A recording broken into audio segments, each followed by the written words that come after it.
Voy a pedirle que mire conmigo allí el versículo 9, capítulo 40 del libro de Isaías. El versículo 9, ¿lo tiene? Téngalo allí. Allí dice: súbete sobre un monte alto, anunciadora de Sión. Levanta con fuerza tu voz, anunciadora de Jerusalén. Levántala sin temor. Di a las ciudades de Judá: ved aquí al Dios vuestro. Amén. Di a las ciudades de Judá: ved aquí al Dios vuestro.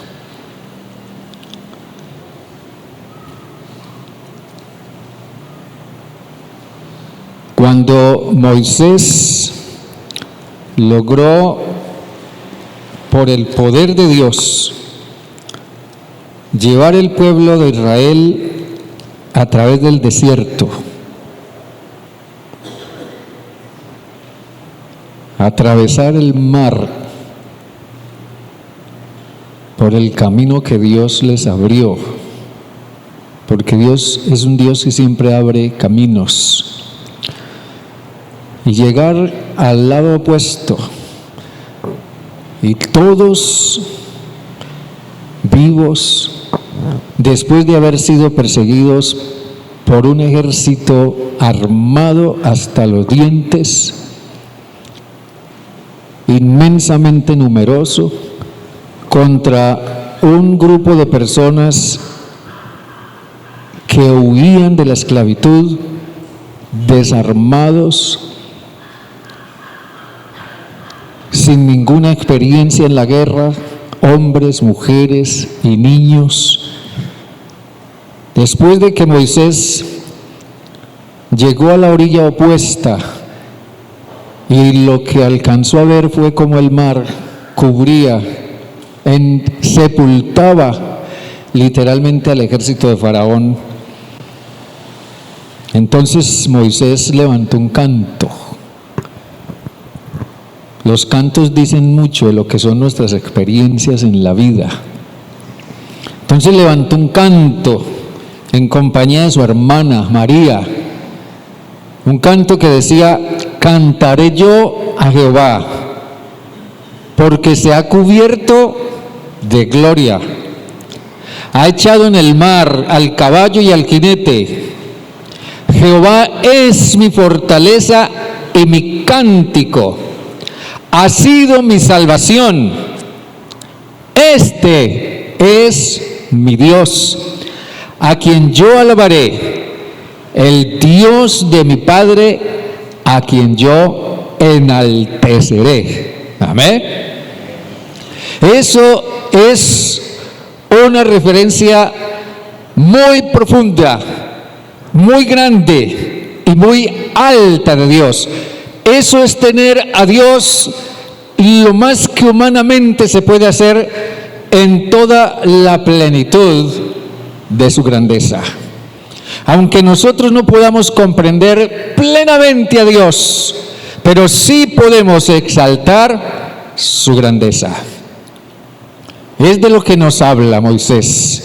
Es el mensaje que nos llega de parte de Moisés, el gran liberador de Israel, a partir de su propia experiencia, de su vivencia con ese Dios que los liberó. Esta mañana yo quiero hablarles de eso. Esta mañana quiero hablarles de el Dios que Dios quiere que veamos. ¿Vamos bien, hermanos? El Dios que Dios quiere que veamos. Porque no siempre, desafortunadamente, no siempre Dios es el Dios que nosotros nos imaginamos o el Dios que nosotros creemos ver. En los capítulos 40 y 41, aunque esto forma parte de una sección más grande del libro de Isaías, pero en los capítulos 40 al 41 se percibe que por alguna razón Israel necesita recomponer su imagen de Dios. Entiéndanme eso bien. Israel necesita recomponer su imagen de Dios. Necesita recomponer su concepto de Dios. Ese es un tiempo de desesperanza y derrota, el que nos enmarca Isaías en los capítulos 40 y 41. Es un tiempo de desesperanza y derrota. Es un tiempo de culpabilidad. Yo creo que ellos tuvieron que haber reflexionado durante su exilio en Babilonia en cómo le habían fallado a Dios, pero les costaba mucho trabajo aceptar el perdón de Dios. Por eso Dios les dice en el versículo 1, 41, consolad, consolad a mi pueblo, dice vuestro Dios, hablad al corazón de Jerusalén, decidle a voces, o sea, grítale si es necesario, que su tiempo ya es cumplido, que su pecado está perdonado, que doble ha recibido de la mano de Jehová por todos sus pecados. Y ya eso comienza a hacernos ver la grandeza de Dios al perdonar de esa forma tan profunda. Ese es un tiempo también de frustración, de tantas cosas sufridas, el exilio, el cautiverio por 70 años en Babilonia, la pérdida de su ciudad natal, la pérdida de su propia identidad nacional, el desplazamiento. Trate usted de imaginar todo eso y cómo eso fue descomponiendo la imagen de Dios. En el versículo 9 dice, acabamos de leerlo al comienzo, dice, súbete sobre un monte alto, anunciadora de Sión. Esa es una referencia a la ciudad de Jerusalén, a una ciudad que para el tiempo en que el rey Ciro permitió que Israel volviera a Jerusalén, continuaba todavía en ruinas, y que solamente en la medida en que pudiera ser reconstruida comunicaría un mensaje completamente diferente al que estaba comunicando, siendo una ciudad arruinada. Pero el problema no era solamente la ruina de la ciudad, el problema era la ruina en el corazón. Porque mientras haya ruina espiritual en nuestro corazón, no podremos comunicar de una manera clara y fidedigna la grandeza y la santidad de Dios. Entonces, en este versículo 9 del capítulo 40 hay un llamado a levantar con fuerza la voz y anunciar y decir: he aquí, ved aquí al Dios vuestro. Este es un tiempo también de regreso. En el versículo 9 del capítulo 41, si gusta sígame allí, en el versículo 9 del capítulo 41 dice: porque yo te tomé de los confines de la tierra, de tierras lejanas te llamé y te dije: mi siervo eres tú, te escogí y no te deseché. Podría pensarse que después de que el pueblo de Israel regresó a Jerusalén, después de 70 años en el cautiverio, en el exilio, podría pensarse que ya todo terminó. Pero la verdad es que, en cierta forma, parece que tiene razón cierto dicho por ahí: no hay dicha completa.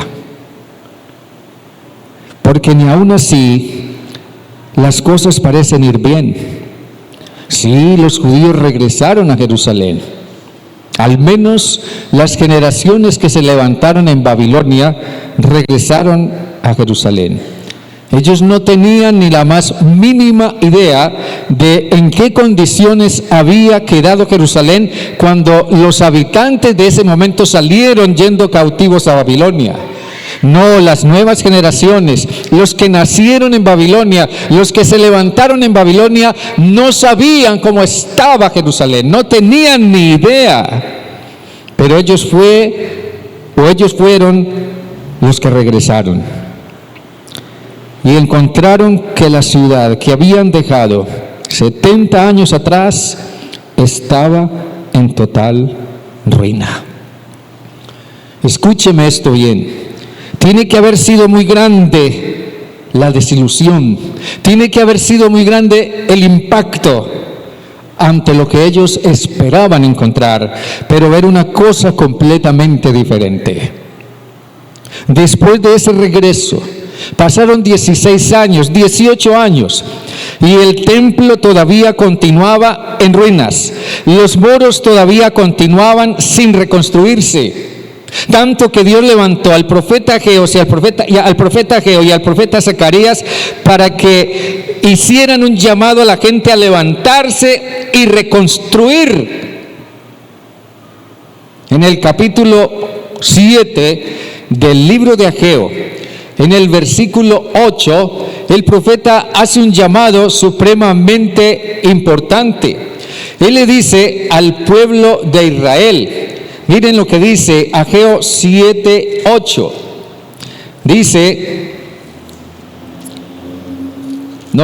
Ageo 1:8 dice: subid al monte, traed madera y reedificad la casa. Yo me complaceré en ella y seré glorificado. Yo me complaceré en ella y mi imagen será glorificada. Mi imagen, lo que ustedes piensen o lo que otros puedan llegar a pensar acerca de mí, será engrandecido. Seré tenido en cuenta como quien realmente soy. Mientras haya una ciudad y un templo en ruinas, no podrá verse mi grandeza. La pregunta era, ¿qué podría entonces esperarse ahora? ¿Alguien podría darles una esperanza? Cuando en alguna forma nuestra vida, nuestros planes, nuestros anhelos, nuestra visión, nuestros sueños se vienen abajo, cuando todo queda en ruinas o convertido en cenizas, ¿podrá alguien darnos una esperanza? ¿Habrá una voz profética que le diga a Israel cuáles son sus perspectivas de existencia? ¿Cuál ha de ser su futuro? ¿O acaso Dios, el Dios de Israel, como los dioses de las naciones victoriosas o derrotadas, será que ese Dios nada tiene que decir del presente y del futuro? Pero saben, una voz profética se levantó, porque un visionario profeta les hizo ver que en lugar de llorar sobre las ruinas, lo mejor era ensanchar su visión y su fe hacia el futuro.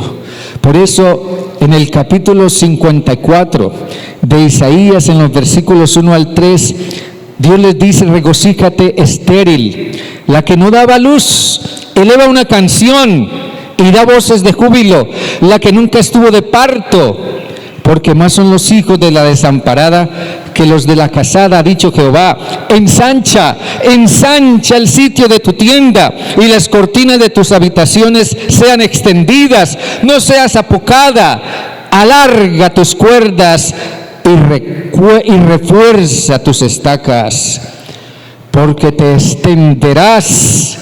te extenderás a mano izquierda, te extenderás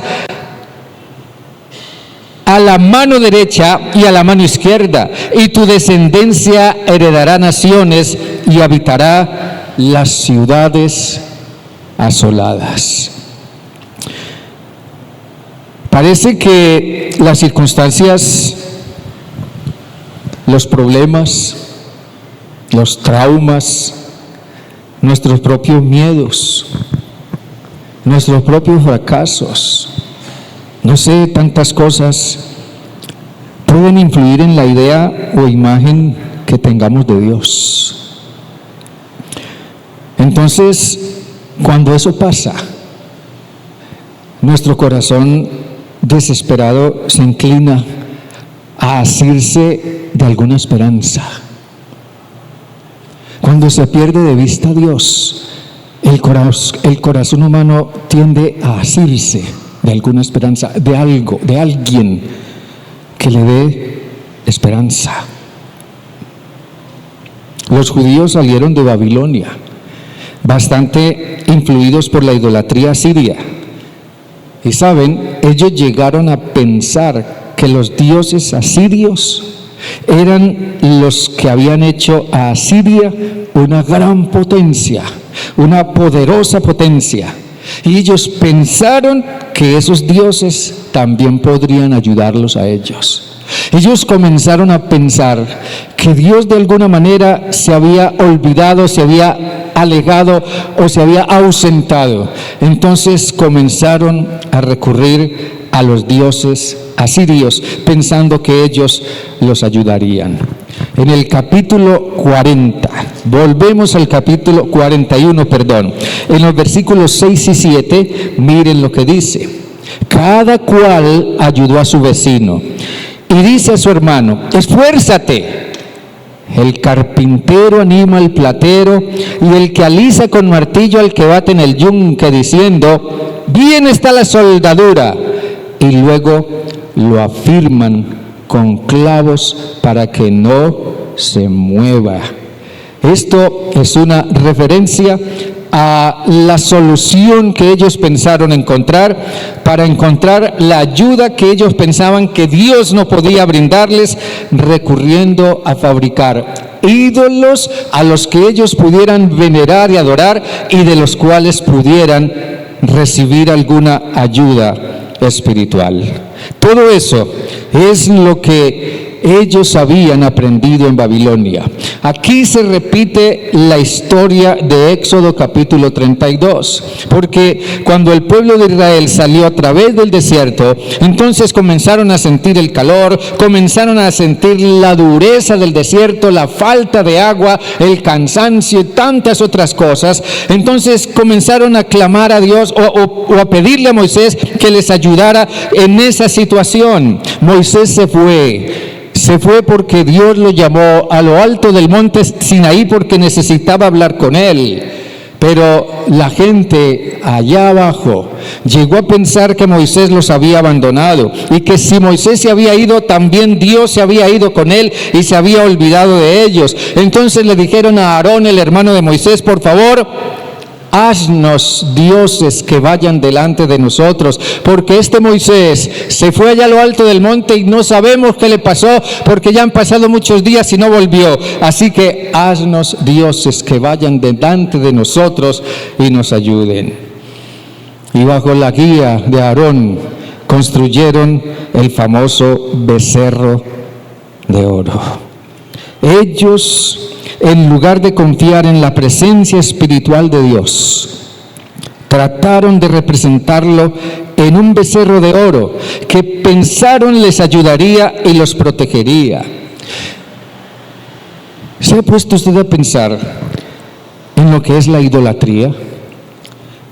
Déjenme decirle esto: la idolatría es la suplantación de Dios por algo o por alguien que no es Dios y que reclama ser adorado o venerado como Dios. La idolatría es que que de una manera u otra algo en lugar de Dios influye en la fe y la vida de la gente. Por tanto, se interpone entre el adorador y el Dios verdadero que debe ser adorado.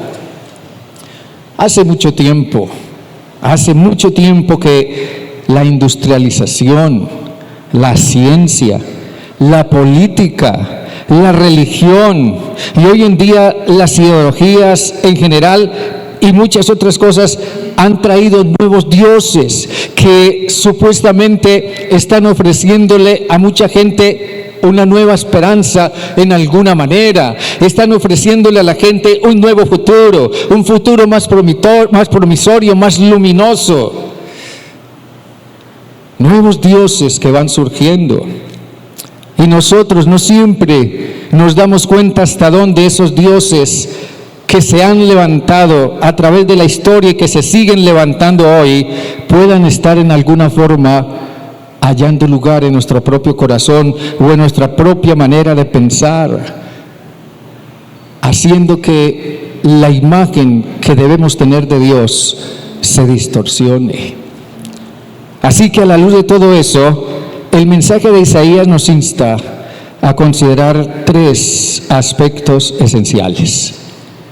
Para el tiempo cuando este mensaje llegó al pueblo de Israel, en medio de su desilusión ante una ciudad en ruinas y destruida, y de la que al parecer nadie quería ocuparse para reconstruirla, Isaías les hizo ver 3 cosas esenciales. La primera, era necesario recuperar el concepto claro de la incomparable grandeza de Dios.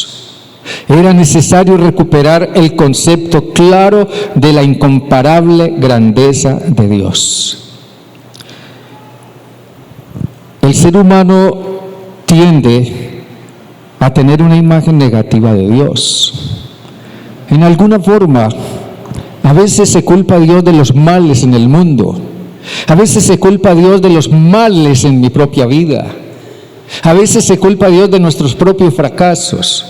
O una imagen negativa de Dios es también pensar que el mundo está lleno de males y de problemas y de dificultades, pero según dicen algunos, Dios por ninguna parte. ¿Dónde está Dios para que nos ayude? Dios se fue, Dios se ausentó, Dios abandonó el mundo y lo dejó a su destino. Es lo que se piensa, esas son ideas o maneras de percibir a Dios en una forma negativa. Eso es tener una imagen negativa de Dios. Dios es percibido a veces como un Dios vigilante, que está ahí pendiente a ver a qué horas voy a hacer algo malo para castigarme y atormentar mi conciencia. Dios a veces es entendido, percibido como un Dios castigador o como un Dios que causa miedo. Por tanto, todo eso tiende a minimizar a Dios. Todo eso desfigura nuestra imagen de Dios. El deísmo percibe a Dios como un Dios ausente e indiferente que no se interesa por los problemas del mundo. Pero hermanos, mis hermanos y hermanas y amigos, no está bien ver a Dios de esa manera. Eso en realidad es blasfemia, porque Dios no es así. Isaías describe la incomparable grandeza de Dios en el capítulo 40, en el versículo 15, por ejemplo, dice: he aquí que las naciones son para él como la gota de agua que cae del cubo, y como polvo menudo en las balanzas le son estimadas. He aquí que las islas le son como polvo que se desvanece. No hay nación más grande que Dios.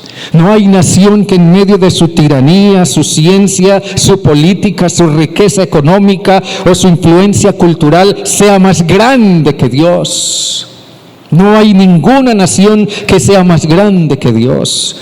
También Isaías nos hace ver, ahí mismo en el capítulo 40, en el versículo 22, dice: Él está sentado sobre el círculo de la tierra, cuyos moradores son como langostas. Él extiende los cielos como una cortina, los despliega como una tienda para morar.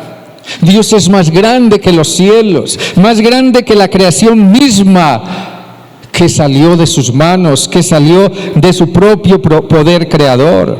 En el capítulo 44, en los versículos 14 y 15, mire lo que dice: corta cedros, toma ciprés y encina, que crecen entre los árboles del bosque, planta un pino para que crezca con la lluvia. Pero de todo lo que puedas hacer, con todo o con toda esa madera que te sea dada, no puedes hacer nada que sea más grande de Dios, más grande que Dios.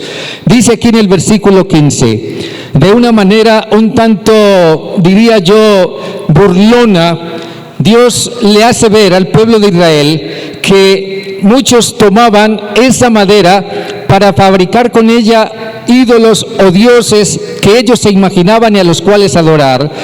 Así que dice Isaías que ellos sembraban cedros y cipreses y toda clase de árboles, pero luego tomaban su madera y dice él, se sirven luego para quemar, toma de ellos para calentarse, enciende también el horno y cuece panes, o sea, hace la comida, hace además con lo que le sobra un dios y lo adora, fabrica un ídolo y se arrodilla delante de él.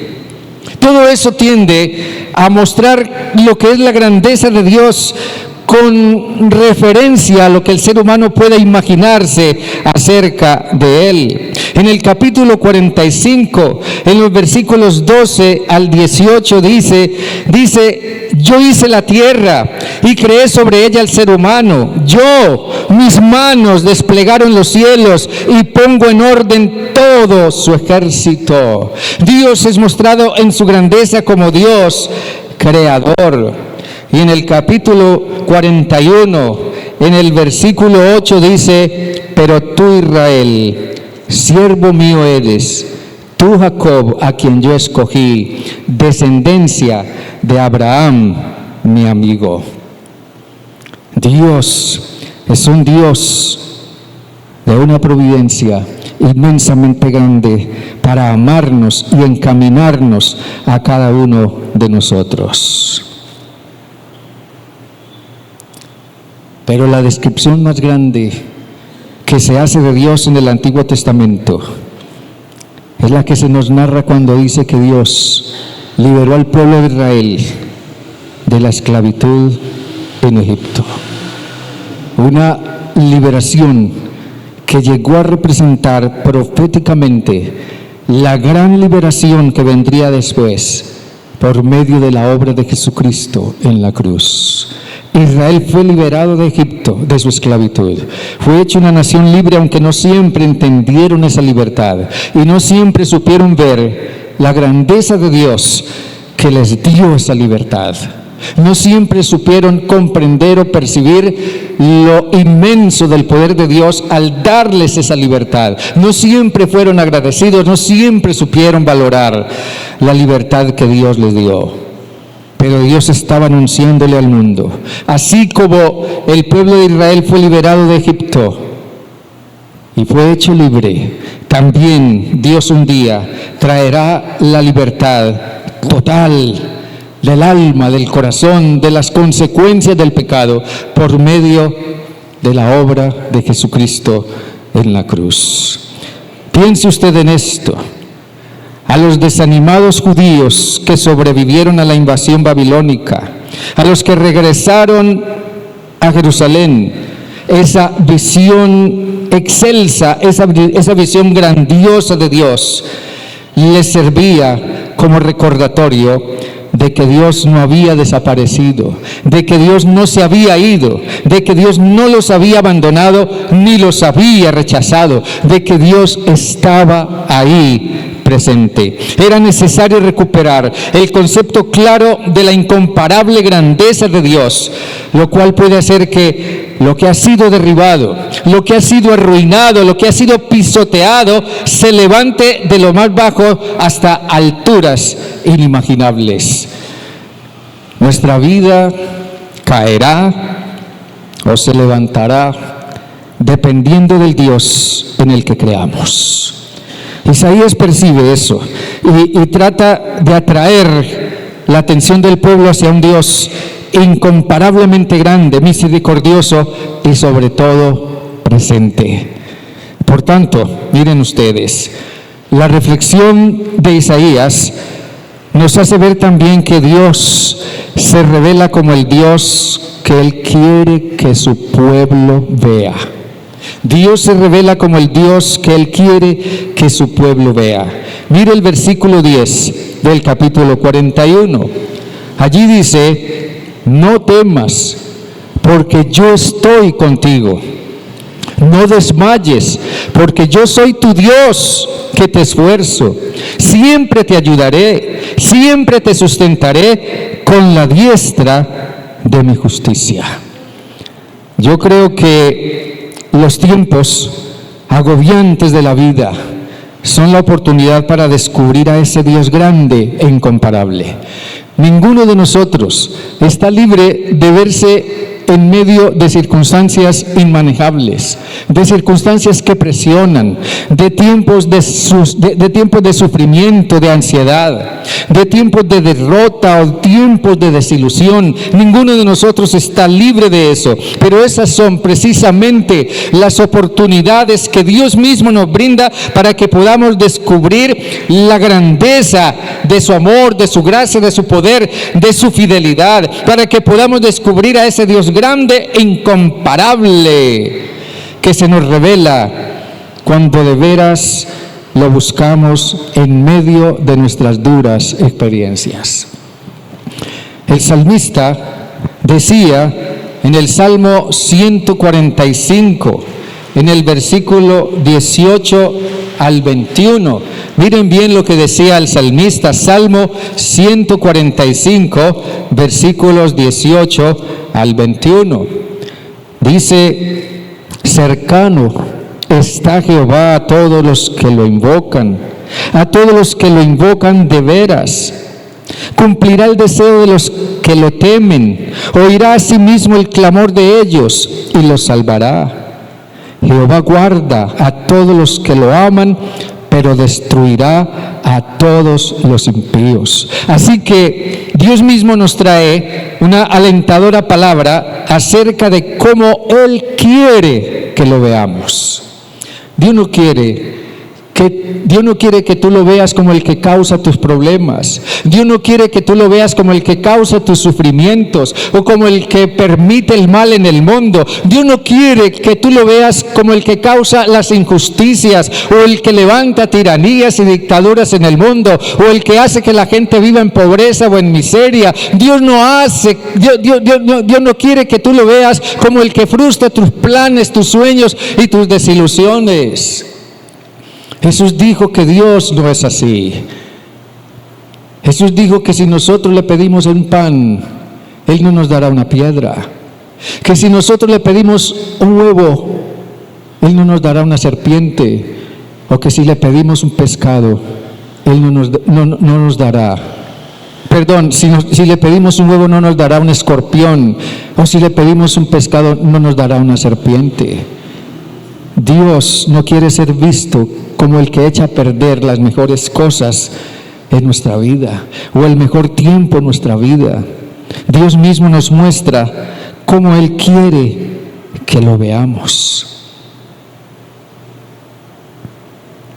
Él dice, en lugar de causarnos temor, Él nos infunde valor. Por eso dice: no temas, yo estoy contigo. Él nos dice: no nos deja solos, es un constante compañero del camino. Yo estoy contigo. Él nos dice, en nuestro mayor desánimo, Él nos inspira fuerza. No desmayes, yo soy tu Dios que te esfuerzo. Él nos dice, cuando parece que ya no hay esperanza, siempre, siempre te ayudaré. Él nos dice, cuando nuestra fe vacila o trastabilla, Él nos sostiene y nos dice, siempre te sustentaré. Y nos dice también que si cayéramos, Él nos extiende su mano y nos levanta. Te daré la diestra de mi justicia. Amén. Eso está muy lejos de ser un Dios ausente. Eso está muy lejos de ser un Dios indiferente. Eso está muy lejos de ser un Dios castigador. Este es más bien el Dios que Dios quiere que veamos por la fe. Dios quiere que su pueblo vuelva sus ojos a un Dios real. El Dios real es el que se revela. El Dios real no es el que nosotros nos imaginamos, no el que el mundo se imagina. Nuestras actitudes, nuestras formas de pensar, nuestra forma de vida o ciertos enfoques que tomamos en la vida se desprenden de la forma en que vemos a Dios. En el Salmo 94, en el versículo 4, Salmo 94, en el versículo 4 dice, ¿hasta cuándo? O el versículo 3 mejor dice, ¿hasta cuándo los impíos? ¿Hasta cuándo Jehová se gozarán los impíos? ¿Hasta cuándo pronunciarán, hablarán cosas duras y se vanagloriarán todos los que hacen maldad? A tu pueblo, Jehová, quebrantan y a tu heredad afligen. Y miren, dice el versículo 6, a la viuda y al extranjero matan, y a los huérfanos quitan la vida. Y dijeron, esto no lo verá Dios, esto no lo ve Dios, no verá Dios, no verá Jehová, no lo sabrá Dios, esto no lo sabrá el Dios de Jacob. Y eso implica la idea de que no importa las cosas en las que no andemos bien delante de Dios, Él no lo verá ni se dará cuenta en lo que se piensa. O también que sea lo que sea que experimentemos en la vida, Dios no se da por entendido de nuestro sufrimiento o dolor. Por eso Isaías recalca en el capítulo 40, en el versículo 27 hasta el 31. Capítulo 40, versículo 27 al 31. ¿Por qué dices, Jacob, y hablas tú, Israel? Mi camino está escondido de Jehová, y de mi Dios pasó mi juicio. ¿No has sabido, no has oído que el Dios eterno es Jehová, el cual creó los confines de la tierra? No desfallece, no se fatiga con cansancio, y su entendimiento no hay quien lo alcance. Él da esfuerzo al cansado y multiplica las fuerzas al que no tiene ningunas. Los muchachos se fatigan y se cansan, los jóvenes flaquean y caen, mas los que esperan en Jehová tendrán nuevas fuerzas, levantarán alas como las águilas, correrán y no se cansarán, caminarán y no se fatigarán. Así que la conclusión final de Isaías, después de decirnos que es necesario recuperar el concepto claro de la incomparable grandeza de Dios, después de decirnos que Dios se revela como el Dios que Él quiere que su pueblo vea, entonces Isaías concluye diciendo, esto es así porque en los dioses falsos no hay vida ni esperanza. En los dioses falsos no hay vida ni esperanza. Volvamos al versículo 21 del capítulo 41. Allí dice: alegad por vuestra causa, dice Jehová, presentad vuestras pruebas, dice el Rey de Jacob. Que se acerquen y nos anuncien lo que ha de venir, que nos digan lo que ha pasado desde el principio y pondremos nuestro corazón en ello y sepamos también su final. Hacednos entender lo que ha de venir, dadnos noticias de lo que ha de ser después, para que sepamos que vosotros sois dioses. A lo menos haced algo, sea bueno o malo, para que tengamos algo que contar y al propio tiempo nos maravillemos. He aquí que vosotros sois nada, y vuestras obras vanidad, abominación es el que os escoge. En estos versículos, Dios inspira al profeta a confrontar la idea de los falsos dioses en los que la gente tendía a confiar. Los reta a que presenten pruebas de que realmente existen. Por eso en el versículo 23 dice, dadnos noticias de lo que ha de ser después, para que sepamos que vosotros sois dioses, demuéstrenos que realmente existen. Así que la conclusión del profeta es: he aquí que vosotros sois nada, y vuestras obras vanidad. Los dioses falsos a los que se hace referencia aquí no podían tener control de los acontecimientos, ni vaticinar el futuro, ni demostrar que lo que sucedió con Israel estuvo en el conocimiento de ellos o fue obrado por ellos. Por eso en el versículo 25 dice: del norte levanté a uno y vendrá. De donde nace el sol invocará mi nombre y pisoteará príncipes como a lodo, como pisa el barro al alfarero. ¿Quién lo anunció? ¿Quién lo anunció desde el principio para que lo sepamos, o de tiempo atrás para que digamos, es justo? Cierto, no hay quien lo anuncie. Sí, no hay quien lo enseñe. Ciertamente no hay quien oiga vuestras palabras. Cuando se piensa que algo o alguien puede ser la solución a todos los problemas de la vida y del mundo, eso resulta en la creación de dioses falsos, que solo existen en la imaginación del corazón y desvían la atención en el Dios verdadero. El llamado del profeta es a que miremos al Dios que Él quiere que veamos. Miremos al Dios que Dios quiere que veamos. Ni el dinero, ni la ciencia, ni la razón humana, ni el esfuerzo humano, ni la política humana, ni la guerra, ni los santos canonizados, nada puede cambiar el corazón humano, que es la fuente de todo mal en el mundo. ¿Saben una cosa, hermanos? ¿Qué ha de ser del futuro para este país, para cualquier país o para este mundo en general? ¿Qué ha de ser del día de mañana o pasado? Eso solo está en el corazón del ser humano.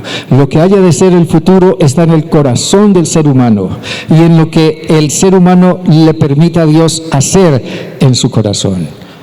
Bueno, el futuro podrá ser bueno o podrá ser malo, dependiendo de qué disponga el ser humano en su corazón.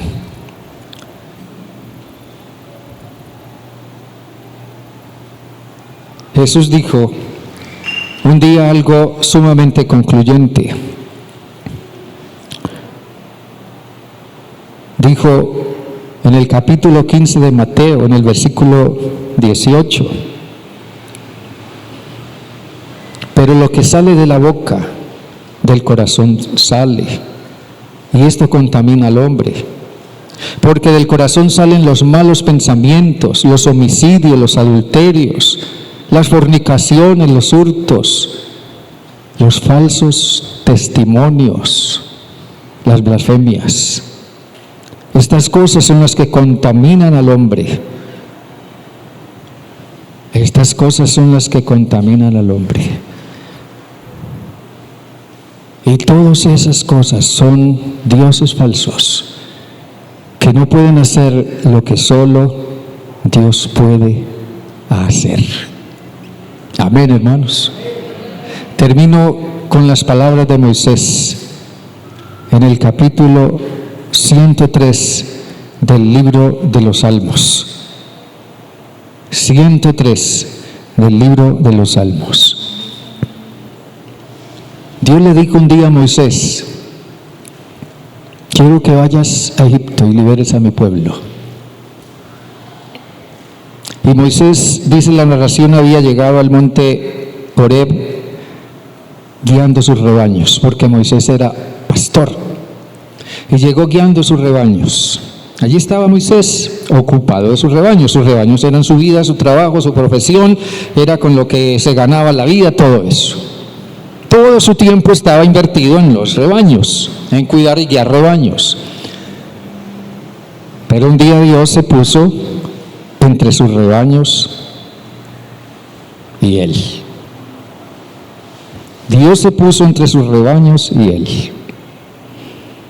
Moisés, quiero que vayas y liberes a mi pueblo. Moisés sacó cualquier cantidad de excusas. No puedo, no quiero, no estoy capacitado, tengo otras cosas que hacer, tengo ese rebaño ahí que está detrás de ti, ese rebaño es mi responsabilidad. Dios le hizo ver a Moisés: Moisés, tú estás poniendo tu rebaño en mi lugar. Tú estás poniendo mi trabajo, tú estás poniendo tu trabajo en mi lugar. Tú estás poniendo tus ovejas en mi lugar. Así que mi llamado es a que pongas tu rebaño donde corresponde y vayas y hagas lo que te estoy diciendo que hagas. Por eso Moisés mucho tiempo después escribía en el Salmo 103: bendice, alma mía, a Jehová, y bendiga todo mi ser su santo nombre. Bendice, alma mía, a Jehová, y no olvides ninguno de sus beneficios. Él es quien perdona todas tus maldades, el que sana todas tus dolencias, el que rescata del hoyo tu vida, el que te corona de favores y misericordias, el que sacia de bien tu boca, de modo que te rejuvenezcas como el águila. Jehová es el que hace justicia y derecho a todos los que padecen violencia. Sus caminos notificó a Moisés, y a los hijos de Israel sus obras. Y aquí el salmista nos da a entender que Moisés fue alguien que logró llevar a cabo una grandiosa obra de liberación y justicia porque supo renunciar a lo que él estaba idolatrando en su corazón.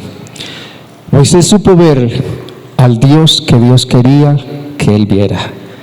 Hermanos, veremos al Dios que Dios quiere que veamos, porque es un Dios grande, omnipotente, misericordioso y justo. Amén, hermanos. Dios me les bendiga grandemente. Déjenme orar, por favor. Dios bueno, Dios de toda gracia, esta mañana yo te alabo, Señor. Yo te doy gracias, Padre, porque nos traes esta reflexión, y yo te ruego que esto sea una convicción en nuestros corazones. Nosotros que tendemos tanto, Señora, que en medio de nuestros problemas, nuestras luchas, en medio de nuestras ilusiones hechas trizas o en medio del derrumbe de nuestros anhelos, Señor Dios, tendemos a perder de vista que tú eres un Dios grande, omnipotente, que tú eres un Dios que puedes hacer nuevas todas las cosas y que puedes levantar al caído, que puedes levantar las ruinas o puedes levantar de entre las ruinas lo que parecía imposible, y que tú puedes darnos, Señor Dios, un futuro verdaderamente nuevo y diferente. Señor, ayúdanos a contemplar tu grandeza, a contemplar tu santidad, a contemplar tu poder y sobre todo que tengamos presentes las palabras que a través de Jeremías tú le enviaste al pueblo de Israel en Babilonia. Yo sé los planes que tengo acerca de ustedes. Yo sé los planes que tengo para con ustedes. Yo quiero que ustedes alcancen lo que sueñan, lo que anhelan. Por eso es necesario que me busquen de todo corazón. Ayúdanos, Señor, a mirarte con todo nuestro corazón y buscar más, Señor Dios, de tu presencia en nuestra vida. A buscar más, Señor Dios, de tu poder y de tu gracia. Y sobre todo a saber dejar en tus manos nuestras cargas y nuestras luchas. Puede ser que a nosotros nos parece que un fracaso nos dice que ya todo terminó, que ya no hay esperanza.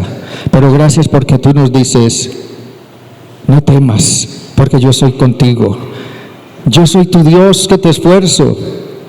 Siempre te ayudaré, siempre te sustentaré con la diestra de mi justicia. Señor Dios, ese es el Dios que te ruego que nos ayudes a ver, porque ese Dios eres tú.